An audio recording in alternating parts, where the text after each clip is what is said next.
Assuming a black person needs their hair done because it's in its natural state is anti-black.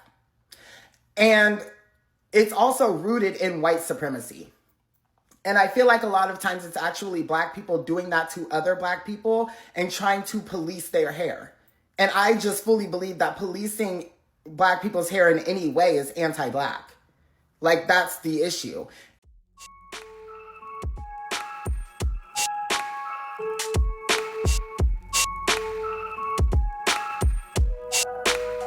Hey loves, welcome back to my channel. If you're new here, hi, my name is Abigail. So today's video is one of those conversations we all need to have because there's this phrase that so many of us hear both casually and professionally, and that phrase is you need to get your natural hair done.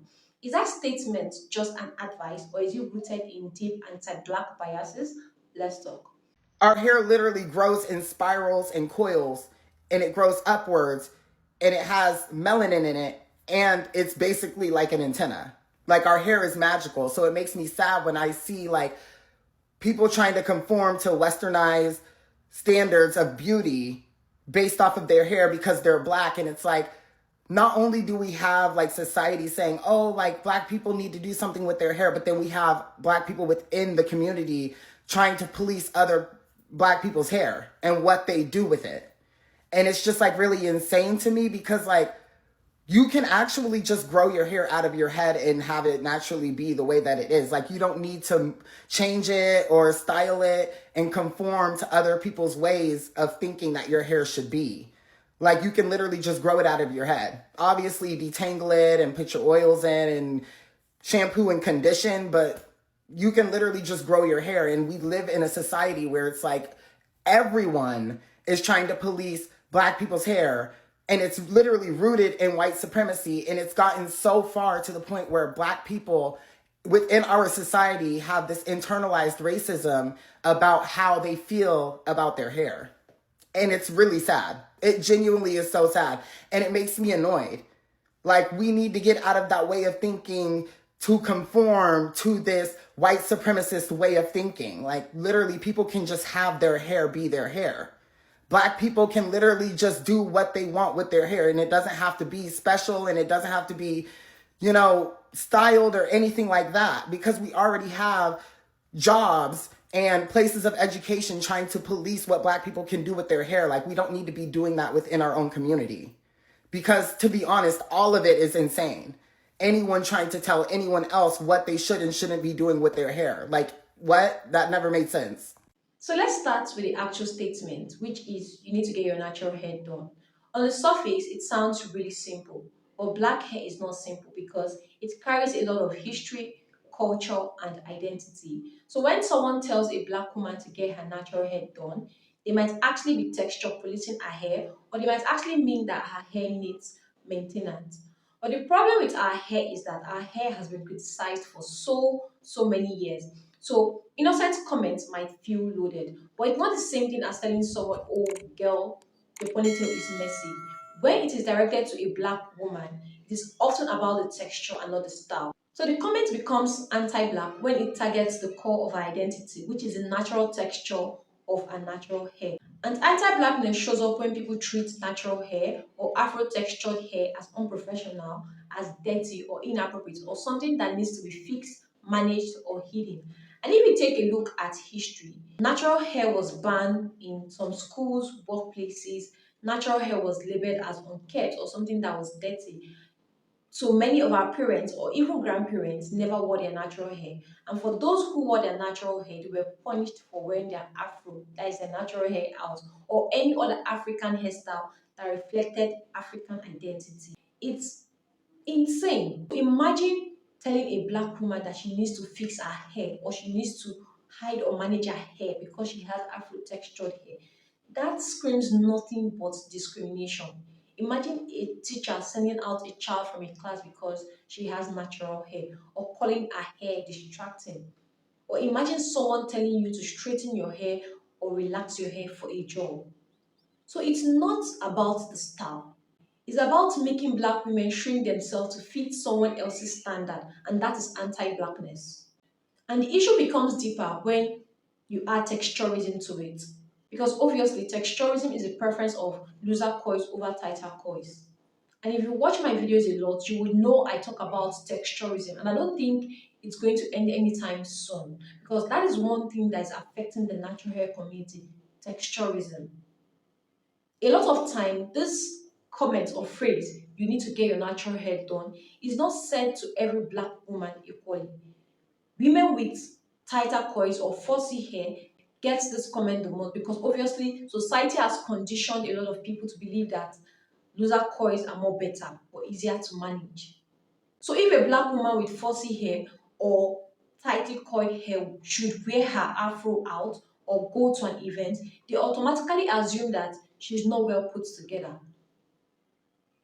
They automatically assume that she's unkept because she decides to wear her natural hair or afro textured hair out because obviously the hair is not laying flat as the society wants or it's not coming up in a way that the society expects it to.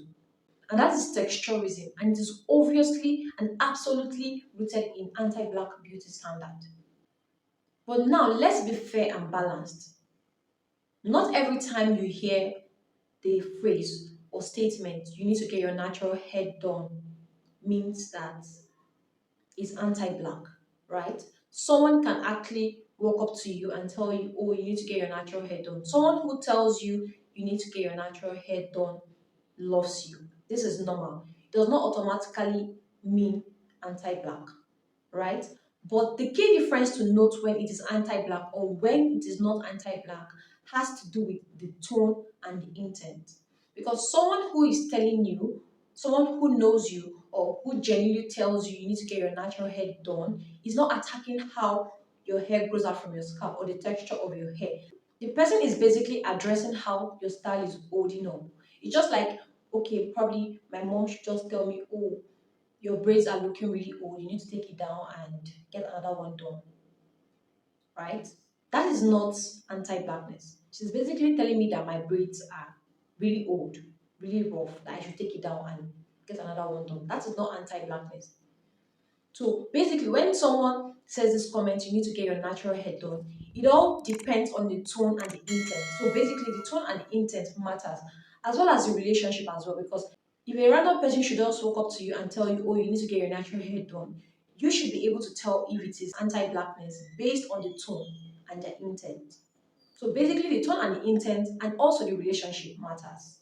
But even when the intent is genuine or feels innocent, so many black women react strongly to this phrase because of the memory, from the colorism and texturism to the good and the bad hair conditioning to job discrimination to the relaxer era trauma to social pressure to manipulate or hide our natural hair texture.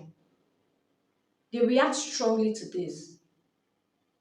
So a lot of black women internalize this message. That is why context is everything. Context is very important.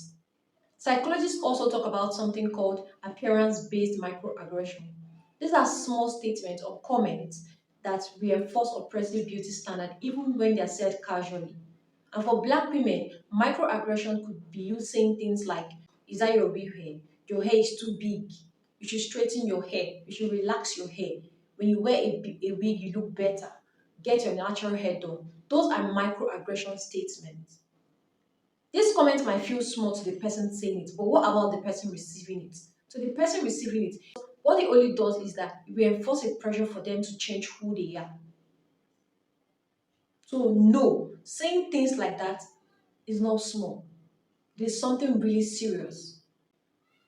So how can you know when a comment like you need to get your natural hair done is anti-black or not anti-black? You need to check if the person saying this thing is actually criticizing the texture of your hair or the maintenance of your hair. Because when the person is criticizing the texture of your hair, that is anti-black. But if the person is just saying it based on how your styles are holding up, then it's not anti-black. You should also check if this person is also pushing out Eurocentric beauty standards to you. And if the person saying this thing to you as well can say this statement or this comment to a non-black person. But if they cannot say these things to a non-black person or a non-black woman, then it is anti-blackness. So the statement or the comment or the phrase or whatever you want to call it get your natural hair done is harmless. But many times, when it is directed to a black woman, it is often rooted in anti-blackness, texturism, and the polluting of black women's identity.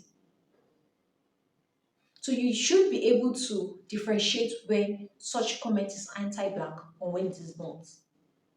So yeah, let me know what you think about this conversation. What's your opinion about this statement? You need to get your natural hair done. And if you got this far and you haven't given this video a very big thumbs up, I don't know what you're waiting for. Please kindly give this video a very big thumbs up. And also, if you got this far and you haven't subscribed to this channel, I don't know what you're waiting for as well. Kindly hit the subscribe button and turn your notification bell so you can be notified any single time I get to publish a new video on my channel. On this note, see you in my next video. Bye.